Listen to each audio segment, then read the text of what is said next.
Hey guys, Tim Knox here, back on the Entrepreneur Code podcast. Before I start, let me ask you a question. Do these glasses make me look smarter? The guy at the eyeglass store said they did.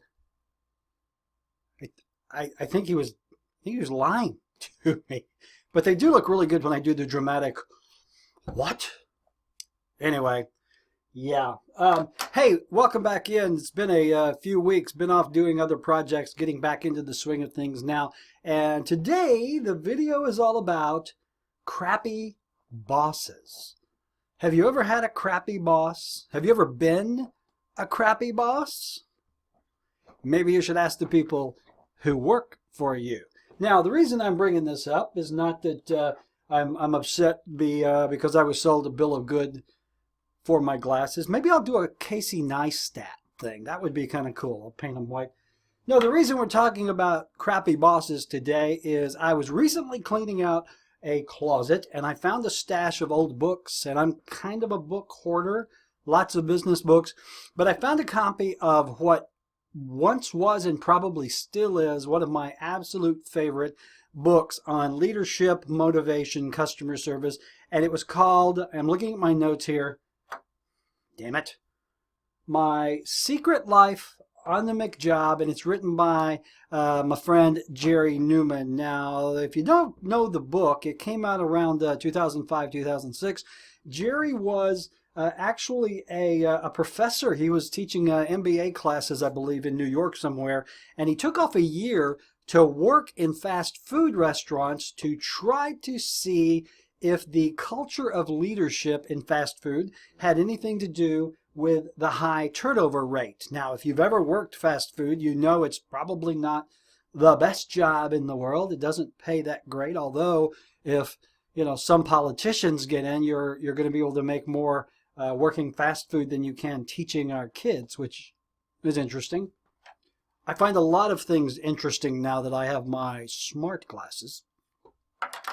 Anyway, working fast food is kind of a thankless job. It doesn't pay a lot. So Jerry actually took a year off from teaching MBA classes to get jobs in fast food restaurants. Now, he went to, I think, Arby's, Hardee's, McDonald's, Burger King, and Crystal. And he actually got jobs there relatively easily because if you've got a pulse and show up, you're hired.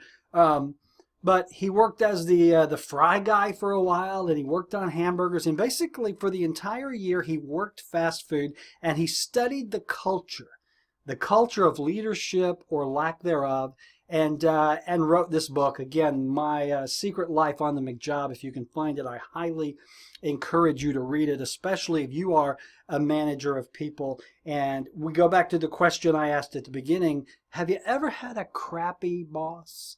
Have you ever been a crappy boss? Well, the thing that Jerry learned after a year of working fast food, that the culture, the leadership, the mentality of the people in charge really drove the culture for the entire business, for the entire restaurant. And he identified 4 kinds of managers and how they affect morale, leadership, performance, and that sort of thing. The first one was the toxic manager. Now, I've had a toxic manager. I'll be honest with you, the worst boss I ever had was a 30-ish woman who, I won't tell you her name because that would be indiscreet, Cindy. And Cindy was the absolute worst boss on the planet because she managed by terror, she managed by hormones, and a number of other things. You never knew which Cindy was going to walk in the door. And she actually, rather than having a great culture of innovation and ideas and that sort of thing, it was really an environment of terror, and everyone who worked there could not wait to leave. So she was a toxic manager. A toxic manager is one who is simply toxic. They don't want to be there. They're not happy with everything that's going on. They're not happy with you, and they will let you know it. A toxic manager is one who will dress you up or down in front of the entire staff, and sometimes in front of entire customers. As you can expect, toxic managers drove off people like herds of cattle. You work for them just long enough to find something else, and they really brought the air of toxicity that's a good word, to the place, and as a result, it was great suffering among the employees, and the business itself suffered. The next type of manager that Jerry identified was the mechanical manager. Now, this is the manager, and you probably know people like this.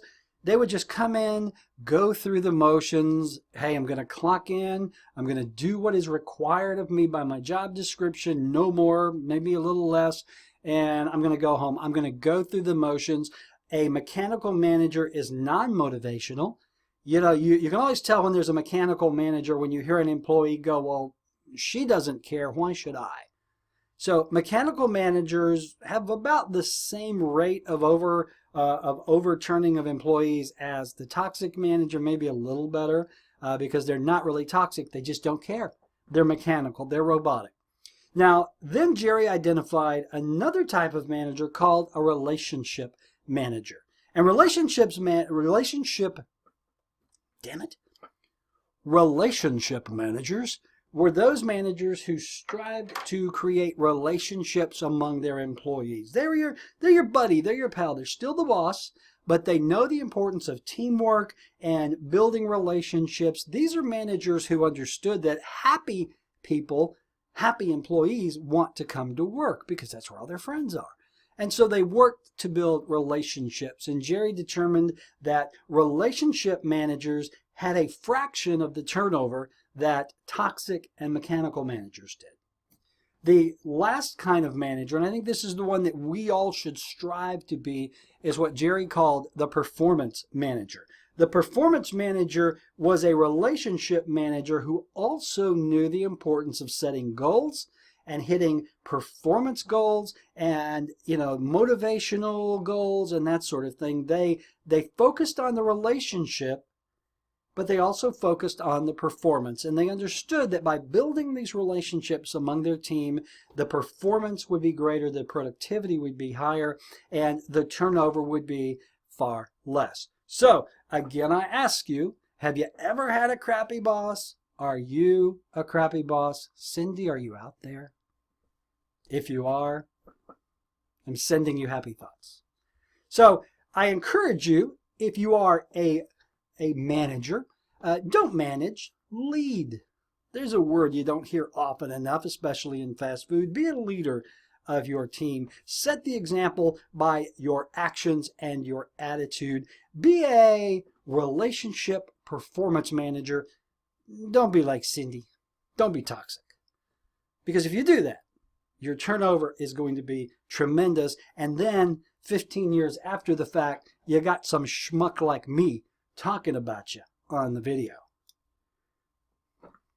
I think they make me look smarter. They're a little bit smarter.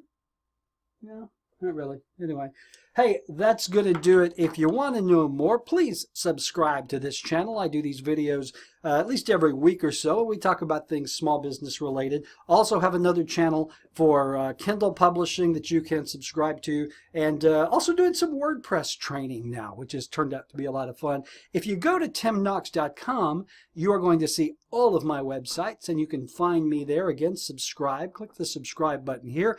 Get over to entrepreneur-code.com. You can still sign up and download your copy of the 5 questions every entrepreneur should ask before starting a small business. Hey, also look me up on YouTube, subscribe, Facebook, Twitter, LinkedIn.